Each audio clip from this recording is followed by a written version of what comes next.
We're watching Game Theory, Five Nights at Freddy's, the clue that solves Five Nights at Freddy's.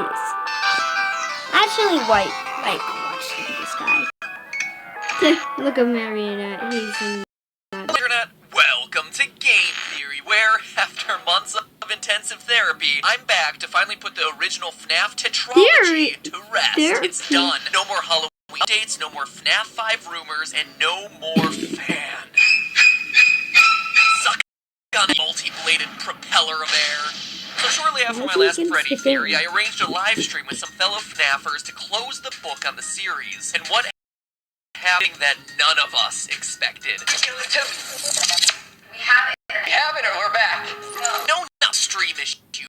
Scott started talking to us. Well, kinda. He kept updating his site, scottgames.com, with cryptic message the game. What is seen in shadows is easily misunderstood of a child. In the Fnaf 4 minigame, why would the tiny toy Chica be missing her beak? And finally, story. It was incredible! After a year of taking shots in the dark, finally we were, in a way, hearing back from the man who knew all the air was reaching out from the shadows to give us, for pretty much the first time ever, concrete leads as to where to look. But what did these cryptic clues mean? In the moment, the best I could do was this. Is it possible that Fnaf 2 didn't actually happen? But in the days that followed, those 3 clues on Reddit, Steam, and YouTube to completely throw out everything that they knew about the franchise. What if we were looking at the franchise all wrong? Instead of counting animatronic toes, calculating minimum wage rates, and tracking Purple Guy's work history, maybe we needed to take a step back. What if everything in Fnaf was just a dream? That's right, a Fnaf dream theory, that everything we play through in these games was created in the mind of the Fnaf 4's crying child. It sounds like a cop-out, right? Like a lazy storytelling cliché. Maybe, but stay with me. Even if you think you've heard parts of this theory before, you'll want to stick around. I've unearthed clues that put our year and a half of Fnaf speculating to rest. Of the 3 clues Scott gave us that day, the most damning one was the last one. Why would tiny toy Chica be missing her beak? What? In the Fnaf 4 minigame, you can talk to a small girl on the playground with toy versions of Bonnie, Freddy, and Chica, but her beak is missing? During the stream, we were all like, Scott, please. But when we looked, sure enough, there it was. A few orange pixels laying on the ground. What? Seriously? This was the crucial detail all of us had missed. Yet, for as absurd as it may sound, those 5 pixels changed everything, upending a year worth of theorizing. The missing beak directly parallels Fnaf 2's new version of Chica, who loses when she goes on the attack. It was something we all had written off as a graphical glitch or a design choice, not as a clue to the meaning of the entire series. And yet, here it was from the creator's mouth. And that is when it started to click. Crazy. Fnaf 2's shiny new animatronics. What are they called? Toy animatronics. And that's not just a cute name the community came up with, like Freddles. It's right there in the custom night menu. It's canon. That's a strange name for a bunch of robots, right? Unless it's meant to be taken literally, and then they're all just a bunch of oh my god. What if they are toys, and this is all just a dream scenario inspired by these little guys? Well, let's keep going with this toy clue. I mean, obviously, the toy animatronics are shiny, plastic-looking fake, just like a small plastic action figure would be. But it explains a bigger question about Fnaf 2. Look and design of Mangle. I mean, seriously, the story we're told to believe in this game is pretty absurd. That kids just rip it apart and put it back together again, and so the employees just leave it as a mangled collection of parts for small children to play with. What parent would ever be comfortable letting little Timmy touch that thing? Oh, and here's a cute thing for you to play with.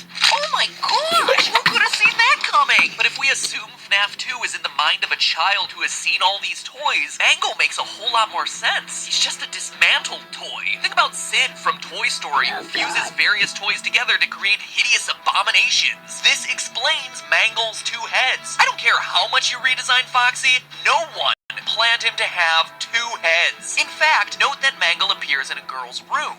Significant detail? I don't think so. The Chica Beak shows that this girl's toys fall apart, just like Mangle, the tear-apart, put-back together toy. And toys explain Fnaf 1, too. The crying child of Fnaf 4 has 4 plushies in his room. The crew from Fnaf FNAF 1 plushies, as in soft, stuffed animals. What Okay, are the this guy's original just 4 too animatronics smart made out for me. of? Soft materials, True. fur and fabric, Oh my not gosh. plastic like the toys. So much so that the one thing that we hear about them throughout the series is that these old animatronics collect odors and never get washed, just like an overused and overloved stuff. But the parallels don't stop there. Why is Foxy out of order in FNAF 1? Well, the plushie he's based on is missing its head. How about Foxy's jump scare popping in abruptly from behind a wall?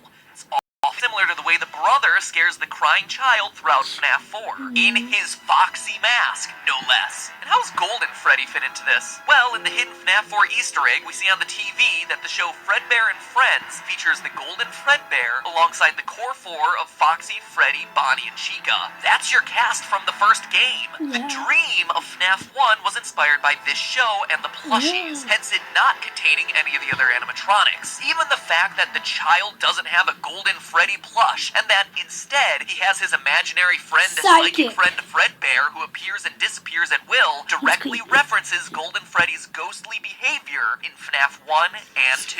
In fact, every game, design detail, and animatronic can be explained under this theory. The recurring elements of the phone and the fan right there from some of his favorite toys. The fact that no one in their right mind would work in a place like this?